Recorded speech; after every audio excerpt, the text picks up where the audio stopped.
आसंताकाली प्रतिरक्षा मंत्री राजनाथ सिंह ओडिशा आसबे। रेढ़ाखोल, खोर्धा और केन्दुझर पाटणार जनसभा को संबोधित करेंगे। छत्तीसगढ़ मुख्यमंत्री विष्णुदेव साय कुचिंडारे जनसभा को संबोधित कर कार्यक्रम रही। 21 तारिख में गृहमंत्री अमित शाह आसबे। संबलपुर, केन्दुझर, परजंग, नयागढ़ जनसभा करेंगे बोली राज्य बीजेपी पक्षर सूचना दी जाइए।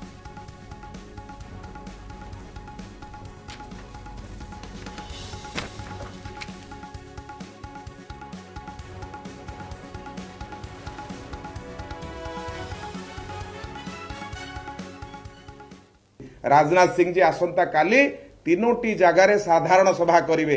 प्रथम साधारण सभा तांकर हबो आपणकर रेढ़ाखोल ठारे, द्वितीय साधारण सभा करेंगे केउंझर पाटना ठारे, तृतीय साधारण सभा करेंगे खोर्धा ठारे एवं से 19 तारिख दिन आमर छत्तीसगढ़ मुख्यमंत्री विष्णुदेव साय से मध्य आसबे।